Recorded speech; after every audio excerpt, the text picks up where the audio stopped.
है। माया का आवरण दूर करने के लिए अदिति होना ही पड़ेगा। अदिति बनो। अदिति शब्द वेदों में अनेक बार आया है। जौर अदिति अंतरिक्षम अदिति माता अदिति। नारायणाकार मनोवृत्ति ही अदिति है। मन नारायण का चिंतन करता हुआ नारायणाकार बन जावे तब माया का पर्दा दूर होता है, भगवान प्रकट होते हैं। वामन जी महाराज का जन्म नहीं है, वामन जी महाराज का प्रागट्य है। भगवान का जन्म नहीं होता है, प्रभु प्रकट होते हैं। भक्ति जब बढ़ जाती है तब माया का पर्दा दूर हो जाता है। जहां कम प्रेम है वहां मानव भी पर्दा रखता है। जहां कम प्रेम है वहां जीव अपने स्वरूप को छिपाता है। आपके घर में संपत्ति कितनी है, सोना कितना है, आप सभी को नहीं बताते हो। आपका कोई खास मित्र आवे तो उसी को बताते हो। जीव जगत के साथ बहुत प्रेम करता है, इसीलिए भगवान माया के पर्दे में अपने स्वरूप को छिपाते हैं। जीव जब भगवान के साथ अतिशय प्रेम करता है तभी माया का पर्दा दूर करके भगवान प्रकट हो जाते हैं। यही अदिति का स्वरूप है। वामन जी महाराज प्रकट हुए हैं। ब्राह्मण का जन्म 2 बार होता है। माता पिता से जो जन्म होता है वो बहुत पवित्र नहीं है। ब्राह्मण को जब जनोई देते हैं तब उसका नवीन जन्म होता है। जनोई देने पर उसकी मां गायत्री हो जाती है। परब्रह्म परमात्मा नारायण उसके पिता हो जाते हैं। जनोई के समय में ब्राह्मण लोग वेद मंत्र बोलते हैं। वेद मंत्रों का भी यही अर्थ निकलता है। पिता अपने पुत्र को कहता है, आज से तू मेरा पुत्र नहीं, देवायत्वा सवित्रे परिरदामि। पिता अपने पुत्र को कहता है, आज से मैं तेरे को नारायण के चरण में अर्पण करता हूं। परब्रह्म नारायण तेरे पिता है और गायत्री तेरी मां है। जनोई देने के बाद माता पिता बदल जाते हैं।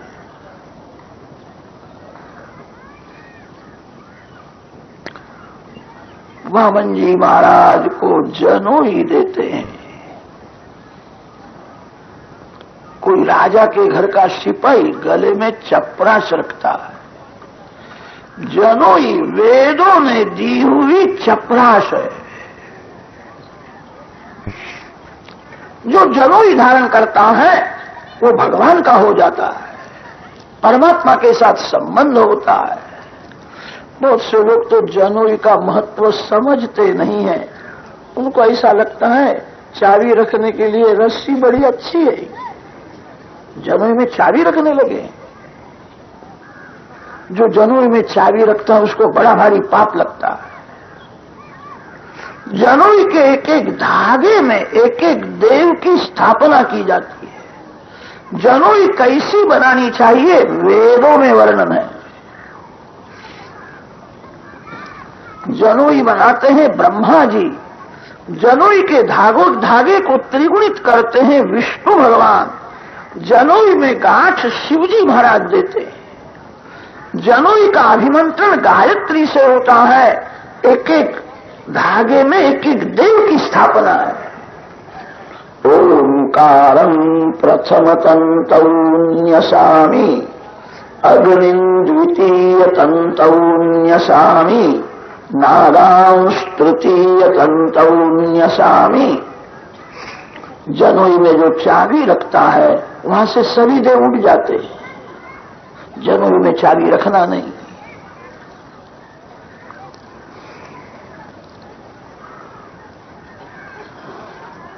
सूर्य नारायण भगवान ने वामन जी को गायत्री मंत्र का उपदेश दिया। बृहस्पति वामन जी महाराज को ब्रह्मचारी के धर्म समझाते हैं। बेटा, आज से तू ब्रह्मचारी हो गया, दिवस में 3 बार संध्या करनी चाहिए। सन्यासी महात्मा 4 बार संध्या करते हैं, ब्राह्मण 3 बार संध्या करते हैं, प्रातः संध्या, मध्याह्न संध्या और सायं संध्या। सन्यासी महात्मा मध्य रात्रि में, जब श्री कृष्ण भगवान प्रकट हुए हैं, मध्य रात्रि के समय में चतुर्थी संध्या करते हैं। ब्राह्मण त्रिपदा गायत्री जप करते हैं और सन्यासी महात्मा चतुष्पदा गायत्री का जप करते हैं। संध्या के समान श्रेष्ठ कोई सत्कर्म नहीं। बेटा, त्रिकाल संध्या करना। ब्राह्मणों को संध्या में श्रद्धा कम हो गई, तभी से ब्राह्मणों का पतन होने लगा। मनु महाराज ने ब्राह्मण के धर्म बहुत बताए हैं। मनु महाराज को ऐसा हुआ, कलयुग में इस सब धर्म का पालन करना बड़ा कठिन होगा, अशक्य हो जाएगा। मनु महाराज की आज्ञा है त्रिकाल संध्या करे। कुर्याद अन्यन नवा कुर्यान मैत्रो ब्राह्मण उच्यते। दिवस में 3 बार संध्या करो। जो संध्या करता है उसकी बुद्धि बिगड़ती नहीं है। जो संध्या करता है उसको भीख मांगने का प्रसंग नहीं आता है। त्रिकाल संध्या करने वाले की चिंता सूर्य नारायण को होती है। संध्या का जो समय नक्की किया है उसी समय में संध्या होनी चाहिए। कितने लोग प्रातः संध्या तो करते हैं, 8 बजे और 9 बजे प्रातः संध्या करने के लिए बैठते हैं। 8 बजे तो प्रातः संध्या होती है। आकाश में तारा का दर्शन होवे तब प्रातः संध्या की जाती है। उत्तमा तारक ओपेता, मध्यमा गुप्त तारका, अधमा सूर्य सहिता, प्रातः संध्या त्रिधामता। आजकल के लोग गाड़ी का समय संभालते हैं। गाड़ी 4 बजे आने वाली हो तो रात्रि में 3 बजे स्टेशन पर जाकर के बैठे रहते हैं, अच्छी जगह मिलेगी। संध्या का सत्कर्म का जो समय बताया है उस समय में संध्या करो। कितने लोग ऐसा समझने लगे हैं संध्या एक कर्म कांड है, हम ज्ञानी हैं, हम ध्यान करते हैं, संध्या की हमको जरूर नहीं है। भूल है। संध्या जो नहीं करता उसकी बुद्धि बिगड़ जाती है। सूर्य नारायण उसको शाप देते हैं। संध्या कर्म कांड नहीं है। संध्या में कर्म, भक्ति और ज्ञान तीनों का समन्वय है। इसीलिए संध्या श्रेष्ठ है। जो संध्या नहीं करता उसके हाथ का पानी भी नहीं पीना चाहिए। जो संध्या नहीं करता वह अतिशय अपवित्र है। संध्याहीन अशुचिर नित्यम अनर्ह सर्वकर्मसु। संध्या में ब्रह्म ज्ञान भरा हुआ है, संध्या में भक्ति है। संध्या के आरंभ में ब्रह्म विद्या स्वरूप गायत्री माता का हृदय में आवाहन किया जाता है। आयातु वरदा देवी अक्षरम ब्रह्म संहितम। मेरे हृदय में ब्रह्म विद्या स्वरूप गायत्री माता आवे, मेरा ज्ञान दूर करे, मेरे मन में जो विकार वासना है उसका विनाश करे। संध्या में ब्रह्म विद्या स्वरूप गायत्री माता की पूजा की जाती है। संध्या में प्रायश्चित्त किया जाता है। संध्या में अर्घ्यदान है। संध्या में ध्यान के साथ जप है। संध्या में प्रार्थना है। संध्या के समान श्रेष्ठ कोई सत्कर्म नहीं है। जो संध्या नहीं करता उसके हाथ की पूजा देवलोग भी नहीं लेते।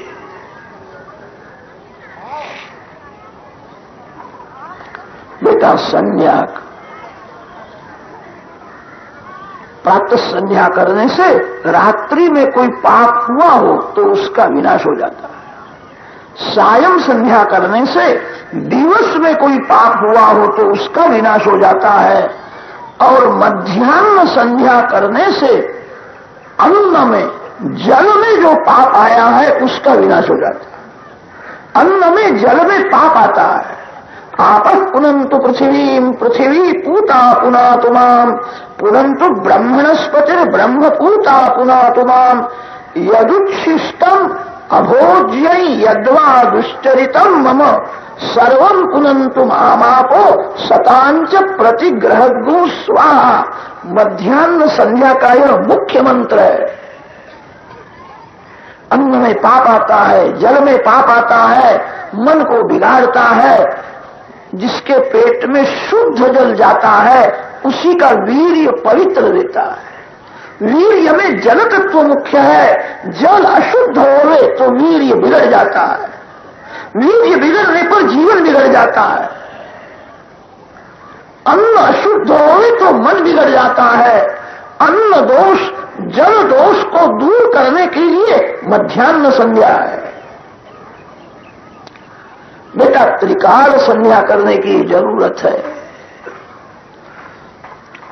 वामन जी महाराज संध्या करते हैं, सुंदर लंगोटी पहनी है, अग्नि में होम किया है, साक्षात जगन माता पार्वती जी वहां आई है। माता जी को वंदन करके कहा है, मां मेरे को भिक्षा दो। पार्वती माता भिक्षा देती है। ब्रह्मचारी का नियम है, भिक्षा में जो कुछ मिले वो गुरुदेव को अर्पण करना पड़ता है। गुरुदेव जो देवे वही खाना है।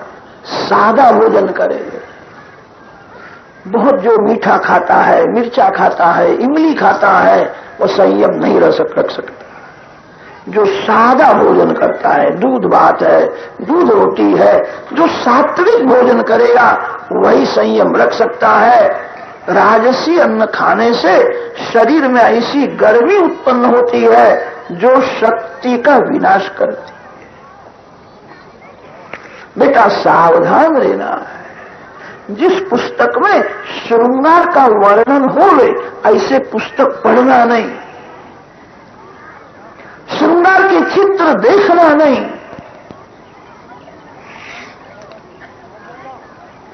बेटा कोई स्त्री के साथ एकांत में रहना नहीं। कदाच किसी स्त्री के साथ बोलने का प्रसंग आवे तो स्त्री के चरण में नजर रखनी चाहिए। स्त्री में मातृभाव रखो। स्त्री के मुख में, केश में काम का निवास है। बेटा बहुत सावधान रहना है। किसी भी स्त्री को स्पर्श करना नहीं। अनजान में स्पर्श हो जावे तो भगवान थोड़ी क्षमा करते हैं। जानबूझ करके स्त्री किसी पुरुष को, पुरुष किसी स्त्री को बुद्धिपूर्वक स्पर्श करे ये व्यभिचार के जैसा ही पाप। उसकी सजा बहुत होती है। बहुत भीड़ में अनजान में कदाच स्पर्श होए तो भगवान क्षमा करते हैं। जानबूझ करके जो स्पर्श करेगा उसको क्षमा नहीं है।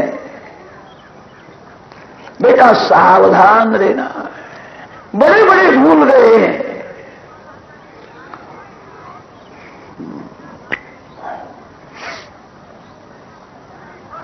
रामायण में कथा आती है।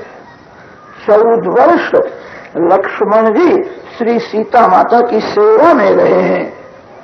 हाथ जोड़ करके माता जी के चरण में ही नजर रखते थे। आंख ऊंची करके कभी सामने देखा नहीं।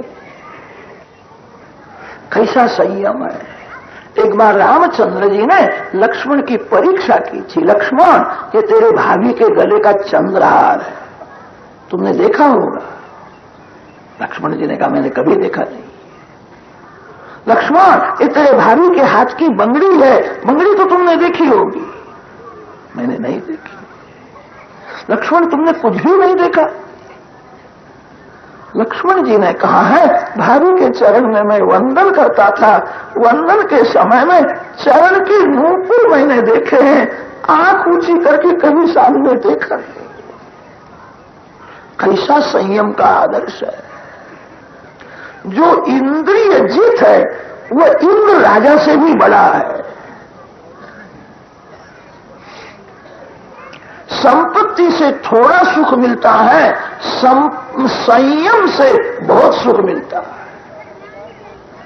जो इंद्रिय जीत है वही इंद्रजीत को मार सकता है। रामायण में तो रामचंद्र जी ऐसा बोले हैं, रावण को मारना कठिन नहीं है, इंद्रजीत को मारना कठिन है। इंद्रजीत मर जावे तो रावण मरने वाला ही है। इंद्रजीत मोह का स्वरूप है, मोह से काम जीवित रहता है, मोह जब मर जाता है तो काम अनायास से मर जाता है। लक्ष्मण जी महाराज इंद्रिय जीत है, कैसा संयम है। संयम से बहुत सुख मिलते हैं। एक साधु महाराज कहते थे, भारत की दशा कब से बिगड़ने लगी, भारत के लोग सिनेमा देखने लगे, बाजार का खाने लगे, तभी से भारत की दशा बिगड़ गई। सिनेमा वाले को तो पैसा ही कमाना है, ऐसे खराब श्रृंगार के चित्र बताते हैं जो देखने वाले का जीवन को बिगाड़ देते हैं। मन में खराब चित्र आ जावे तो मन में से वो चित्र जल्दी नहीं निकलते हैं। भक्ति का अर्थ यह होता है भगवान का स्वरूप हृदय में स्थिर करना भक्ति है। संसार के चित्रों को मन में से निकालना ही होगा।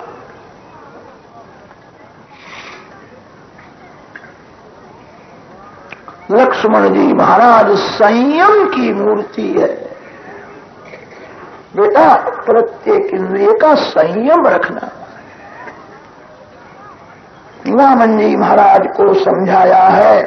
बृहस्पति ने वामन जी को कहा है, बेटा मेरा परिवार बहुत बड़ा है, तू भिक्षा कम लेकर के आया, ज्यादा भिक्षा की जरूरत है। तो वामन जी ने कहा, मेरे को कोई बड़ा जजमान बताओ तो मैं ज्यादा भिक्षा ले आऊं। अरे बड़ा जजमान तो नर्मदा जी के किनारे बलि महाराज अश्वमेध यज्ञ करते हैं, बड़े उदार है, बहुत दान देते हैं, वहां जाओ। वामन जी महाराज का प्रागट्य बिहार में हुआ है। बिहार में गंगा किनारे बक्सर है। वामन जी महाराज का आज विवाह मंदिर है। भाद्रपद शुद्ध द्वादशी के दिन बहुत बड़ा भारी मेला होता है। देश देश में से संत महात्मा आते हैं, वामन जी महाराज का दर्शन करते हैं। वामन जी महाराज बिहार में प्रकट हुए हैं। वामन जी महाराज वहां से गुजरात में गए। गुजरात में नर्मदा जी के किनारे आयास्तट उत्तरे बले यरुत्विजस्ते भृगुकच्छ संज्ञके प्रवर्तयन्तो भृगवः क्रतुत्तमम् व्यचक्षतारादुदितं यथा रविम्। लंगोटी के बिना दूसरा कोई वस्त्र नहीं है। हाथ में कमंडल है, चरण में पादुका है। वामन जी महाराज धीरे धीरे चलते हैं। भाग्यशाली वह है जिसकी लंगोटी अति शुद्ध है, वही भाग्यशाली है।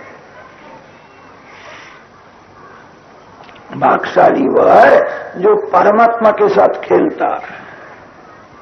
भाग्यशाली वह है जो भगवान के नाम में तन्मय रहता है। मलमूत्र से भरे हुए शरीर के साथ खेलने में जो सुख समझता है वह अभागा है। पशु पक्षी भी शरीर के साथ खेलते हैं। भाग्यशाली वह है जो परमात्मा के साथ खेलता है। कौपीनवन्तः खलु भाग्यवन्तः भिक्षान्न मात्रेण च पुष्टिवन्तः पंचाक्षरम पावनमुच्चरन्तः निरंतरम ब्रह्मण्ये रमन्तः। जो भगवान के साथ खेलता है, जो भगवान के नाम में तन्मय रहता है, वही भाग्यशाली है। जिसकी लंगोटी अति शुद्ध है वही भाग्यशाली है। लंगोटी के बिना दूसरा कोई वस्त्र नहीं है। हाथ में कमंडल है। धीरे धीरे वामन जी महाराज चलते हैं। ब्रह्म तेज आंख में रहता है। जिसका दर्शन करने पर मन शुद्ध होवे, समझना वह ब्रह्म तेज है। जिसका दर्शन करने पर भगवान याद आवे, जिसका दर्शन करने पर सत्कर्म की प्रेरणा मिले, ब्रह्म तेज आंख में होता है। वामन जी महाराज धीरे धीरे चलते हैं, मार्ग में जिसको दर्शन होता है सभी वंदन करते हैं। परिचय बिना जिसको वंदन करने की भावना होवे समझना वह ब्रह्म तेज है। कोई परिचय देवे फिर हाथ जोड़े ठीक है। मार्ग में सभी लोग वंदन करते हैं। अनेक देशों को पवित्र करते हुए वामन जी महाराज नर्मदा जी के किनारे आए हैं। बड़ा भारी मंडप है, मंडप में भार्गव ब्राह्मण विराजमान है। वेद मंत्र बोल करके अग्नि में आहुति देते हैं, स्वाहा स्वाहा बोलते हैं। धीरे धीरे वामन जी महाराज आते हैं, दिव्य तेज है, सभी देखने लगे ये कौन आता है। ये सूर्य नारायण तो ऊपर से नीचे उतरे नहीं है, ऐसा तेज हमने कहीं देखा नहीं है। ना सूर्य नारायण नहीं है, ये छोटा सा कोई ब्रह्मचारी है, हाथ में कमंडल है, लंगोटी के बिना दूसरा कोई वस्त्र नहीं है। ब्राह्मण बोलते हैं। उसी समय वामन जी महाराज ने यज्ञ मंडप में प्रवेश किया है। बड़े बड़े ऋषि खड़े हुए। श्री वामन जी महाराज की। ब्राह्मणों में ब्रह्म तेज को मान मिलता है। ब्राह्मण भले दरिद्री होवे, गरीब होवे तो क्या हुआ, जो 3 बार बराबर संध्या करता है, जिसने गायत्री का पुरस्चरण किया है 24 लाख का एक पुरस्चरण होता है। त्रिकाल संध्या करने वाला, गायत्री जप करने वाला ब्राह्मण श्रेष्ठ माना है। ब्राह्मणों में ब्रह्म तेज को मान है। क्षत्रियों में जो बलवान होता है वही श्रेष्ठ माना जाता है। वैश्यों में जो धनवान है वही श्रेष्ठ माना जाता है। सेठ पीछे से आवे तो भी मंदिर में उसको आगे ले जाते हैं, सेठ आए, उसके संपत्ति को मान है। वैश्यों में धन को मान, क्षत्रियों में शक्ति को मान है और ब्राह्मणों में ब्रह्म तेज को मान है। ये कोई ब्रह्म तेजस्वी ब्राह्मण है, इसने गायत्री का जो बहुत किया है, इसके आंख में कैसा तेज दिखता है। शुक्राचार्य वयोवृद्ध है। वामन जी महाराज तो 6-7 वर्ष के। बड़े बड़े ऋषि खड़े हो गए, वामन जी को मान दिया है। बलि राजा ने सुना कोई ब्रह्मचारी आए हैं, दौड़ता हुआ बलि जाता है, वामन जी का दर्शन करता है। श्रीअंग मेघ के जैसा श्याम, चरण में पादुका है, हाथ में कमंडल है, लंगोटी के बिना दूसरा कोई वस्त्र नहीं है, आंख में तेज दिखता है। स्वागतम स्वागतम। कोई बड़ा तपस्वी ब्राह्मण है, कैसा तेज है। मैंने बहुत से ब्राह्मणों का दर्शन किया है, ऐसा ब्राह्मण मैंने देखा नहीं। बलि राजा ने स्वागत किया है। विंध्यावली रानी को कहा ब्रह्मचारी महाराज की पूजा करनी है, तैयारी करो। विंध्यावली रानी तैयारी करती है। पुष्प की माला है, चंदन है, श्रीफल है, सोने की झाड़ी में पवित्र नर्मदा जी का जल लेकर के आई। अनेक सखियां साथ में आई है। सुना है कोई बड़ा तपस्वी ब्रह्मचारी आया है। ब्रह्मचारी को देखने के लिए विंध्यावली रानी के साथ अनेक सखियां आई है। वामन जी को देखती है, आनंद होता है। अरे सखी, इस बालक की माँ ने बहुत बहुत पुण्य किया होगा। ऐसा सुंदर बालक जिस माँ के गोद में खेलता है उसको कैसा आनंद मिला होगा। ऐसा बालक मैंने जगत में कहीं देखा नहीं। कैसा दिखता है।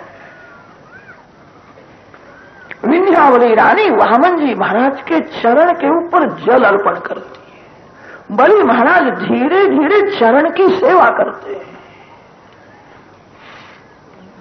चरण में कमल का चिन्ह दिखता है, स्वस्तिक का चिन्ह दिखता है। चरण के नख तो रत्न के जैसे चमकते हैं। नख में बलि राजा को अपना मुख दिखता है। कैसे नख है ये कोई साधारण नहीं है। जिसके चरण की पूजा होती है उसके पुण्य का नाश हो जाता है। जो चरण की पूजा सेवा करता है उसको वह पुण्य मिलता है। वामन जी महाराज के चरण का तीर्थ बलि राजा ने मुख में मस्तक में धारण किया। आज मैं पवित्र हो गया, मेरे सभी पाप जल गए। ऐसे तपस्वी ब्राह्मण के चरण का तीर्थ मेरे को मिला है। उस समय ब्राह्मण लोग वेद मंत्र बोलने लगे हैं। विष्णोर्मुखं वीर्याणि प्रवोचय्यः पार्थिवानि विममे रजांसि यो अस्कभायदुत्तरं सधस्थं विचक्रमाणस्त्रेदोरुगायः चरणं पवित्रं विततं पुराणं येन पूतस्तरति दुष्कृतानि। वेद मंत्र बोलते हैं। चरण का तीर्थ बलि राजा ने मुख में मस्तक में धारण किया है। वामन जी की पूजा करता है। वामन जी को वंदन करके कहा है, आज मेरा जीवन सफल हो गया, आज मैं पवित्र हो गया, आज मेरा यज्ञ सफल हुआ, आपके चरण का तीर्थ मेरे को मिला है। मैंने बहुत से ब्राह्मण देखे हैं, आपके जैसा ब्राह्मण मैंने देखा नहीं। मेरे को तो ऐसा लगता है इस संसार में जितने ब्रह्म तेजस्वी ब्राह्मण हैं उनके ब्रह्म तेज से आपका यह शरीर बनाया है। तेजोमय शरीर है, ऐसा तेज मैंने कहीं देखा नहीं है। आपने बहुत कृपा की है महाराज। आपका दर्शन करने के बाद मेरे मन में तो ऐसा भाव होता है, मेरा सब राज आपको अर्पण करो। जहां प्रेम होता है वहां देने की भावना होती है। प्रेम में कभी लेने की इच्छा नहीं होती है। जहां लेने की इच्छा है वो प्रेम नहीं है, मोह है। मेरा सब राज आपको मैं अर्पण करूं। वामन जी महाराज मन में बोले हैं, तेरा सब कुछ लेने के लिए ही मैं वामन होकर के आया हूं। मेरा राज आपको अर्पण करूं, संकोच करना नहीं। आप जो मांगोगे सो आपको मैं दूंगा। गाम कांचनम गुणवद्धामृष्टम तथा पेयम उतवा विप्रकन्या। गायों का दान करो, भूमि दान करो, स्वर्ण का दान करो। महाराज आपको लग्न करने की इच्छा हो तो कन्या दान करने के लिए भी मैं तैयार हूं।